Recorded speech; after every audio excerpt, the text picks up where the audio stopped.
You know, they talked about strategies I use to get into debt, right? Strategies I use to get into debt. Because that's what happens to a lot of us, man. There's certain things that we do that cause us to get into debt, and we got credit card debt. We go into bankruptcy. We go into negative. You got collections calling you. You got to change your number. You got to get a new phone. That's all bad. That's all going nowhere fast, man. If you see yourself that you got to get a different number, every month, every couple of weeks, every couple of months, that's not good. That's a big issue right there because nobody's never going to be able to follow up with you, man. And, I say that because I still got the same telephone number for the past 20 years. The first telephone number that I got when I was in the halfway house 20 years ago is the same number that I have today. So anybody who wants to reach out to me, any networking I want to do, the number is invaluable to me. My contact list is invaluable to me. Just because my reach, the people I know, they on there. I could just call somebody for anything, for anything. I could just say, oh, you know who knows about this? Such and such. Let me call them and see what's going on with this. So you gotta investigate what other strategies that I use to get into debt. Why? Emotional spending. Some individuals use shopping as a way to cope with stress, boredom, or emotional issues. So a way that people get into debt is by spending emotionally, man. You're not really thinking about why you purchasing this. Does it matter? You can't be emotional about things like this. You cannot be emotional. You got to think logically. That's why we have a brain to think. And every time we don't always think accurately, and we all fallible. I make a lot of mistakes, man. I made a mistake 1 week ago that cost me about $1,000 because I wasn't thinking. I was in my emotions. You see what I'm saying? I took a hit right there. I disobeyed a traffic sign. The cop was right there watching me while I did everything. And he got me with a whole bunch of summonses that cost me a lot of money just because I was driving emotionally. And that didn't happen to me in years and years and years and years, man. 0 points, perfect driving record. And I was in my emotions when I was behind the wheel. It caused me to disobey a sign, and it was meant to happen, and it caused me to reflect and be like, look, you was being emotional right there. You was rushing when you really didn't need to rush. And I end up paying the price that it still hurts me right now. So don't be emotional when it comes to spending your money. You cannot, if you can't afford it, you got to figure out if you could afford it first. And I would say this too, right? I did this a long time ago, and I always do this. You got to write down what is your monthly intake. How much money exactly is coming in week after week after week, consistently. How much money is coming in? I want to know if I get paid $500 a week, every week, at the end of the month, that's $2,000 at the end of the month, right? So now I know that I get paid $523 every week. That's a, $2,000 plus dollars, right? Now I gotta calculate, and you could say 1,000, 1,500 a week, whatever that amount is. If it's 1,000, then it's 4,000 a month. If it's 1,500, then it's 6,000 a month. Then you gotta make a list how much money I have to pay every month, and you gotta write that list. And you got to write down everything you got to pay. Write down from your rent to your insurance, to your car payment, to your telephone bill, to your food, to your gasoline, to your to your food, to your gasoline, to your breakfast, everything that you have to spend. These are bills that I have to spend. My light bill, my cable bill, my life insurance policy, everything you got to spend, you got to write that down. And then you got to add all of that up about how much money am I paying every month that I have to pay. And if you have to pay more than what's coming in, then you have to pay attention to that right there. Because in 6 months of that, you're going to be digging a hole. You're going to be digging a hole deeper and deeper and deeper. That the more time passes that you don't address that, the deeper the hole, the harder it's going to be to climb out of it. So I always did that. I say, look, this is how much is coming in.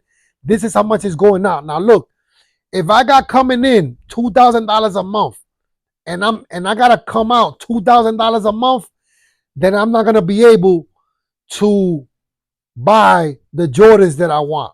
I'm not gonna be able to go pop bottles. I'm not gonna be able to go on a dinner date. I'm not gonna be able to go out eating. I'm not gonna be able to do certain things because I cannot afford it.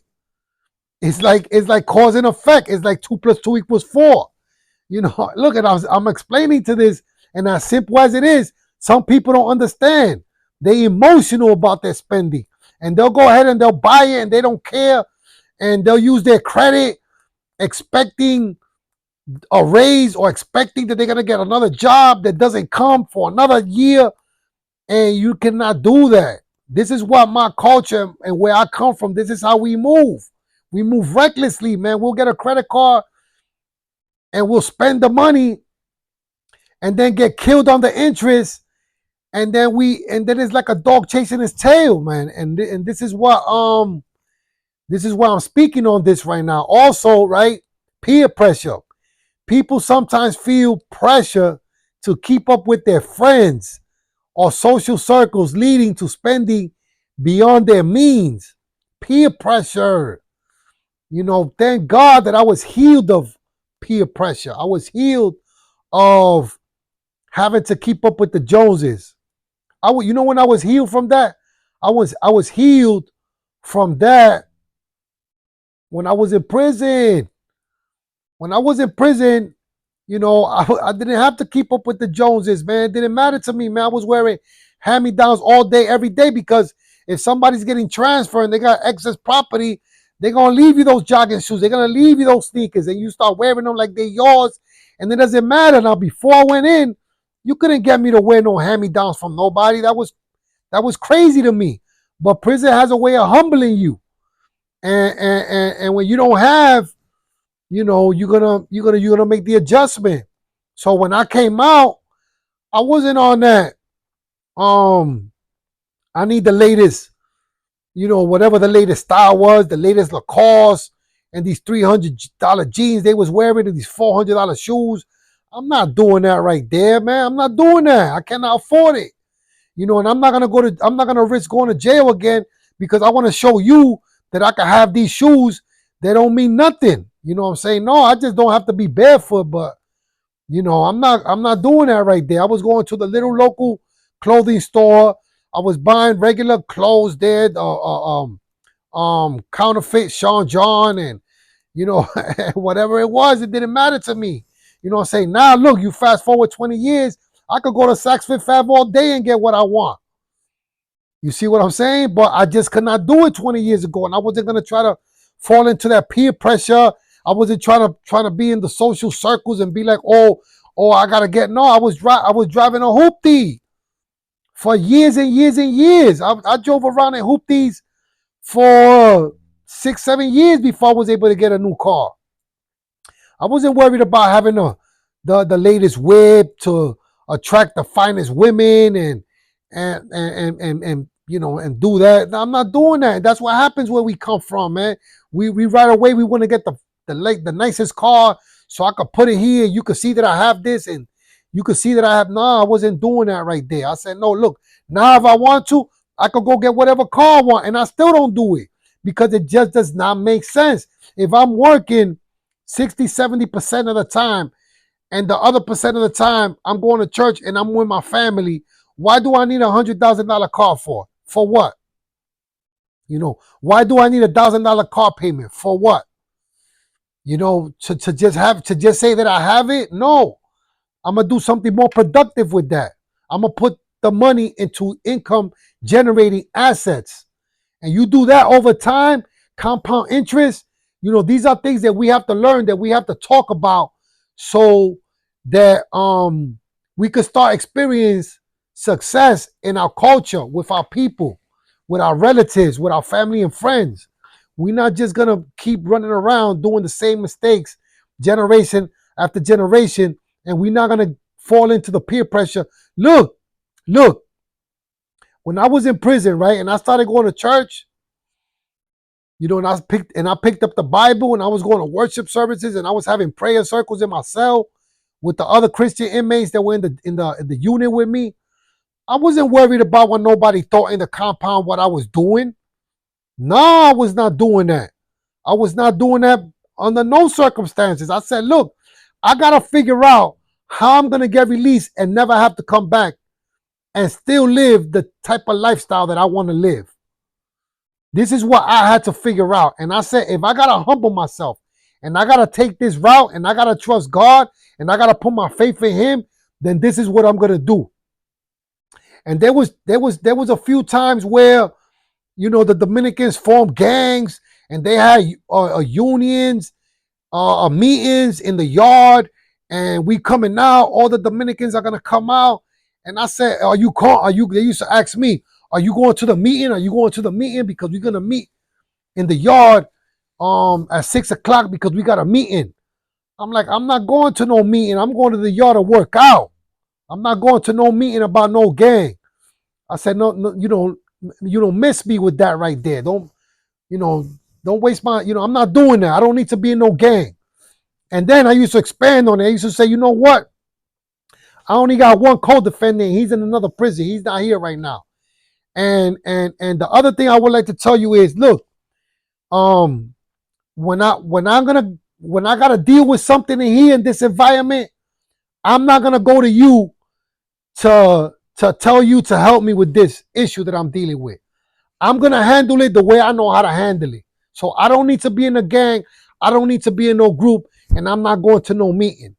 And I advise you not to go to no meeting either, because you know what happens when you go to these meetings?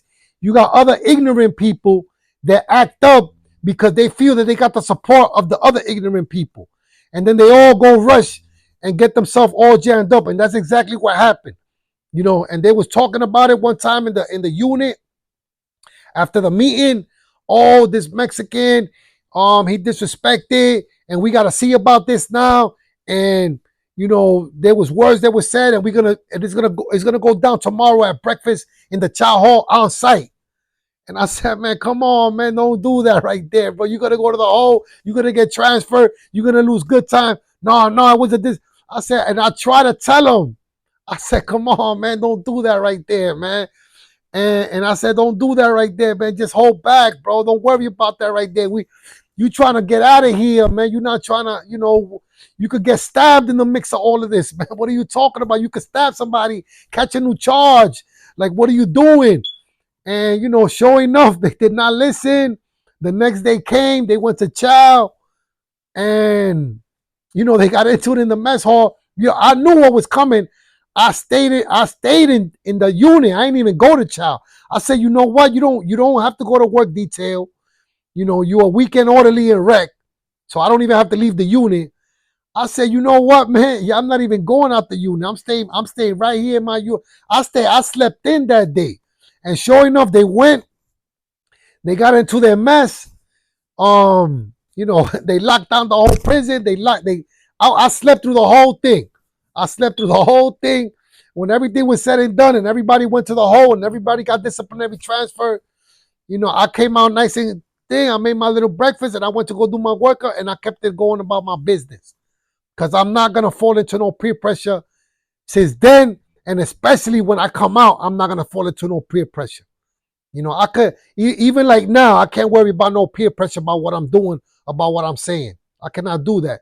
I gotta search myself, and I gotta give back how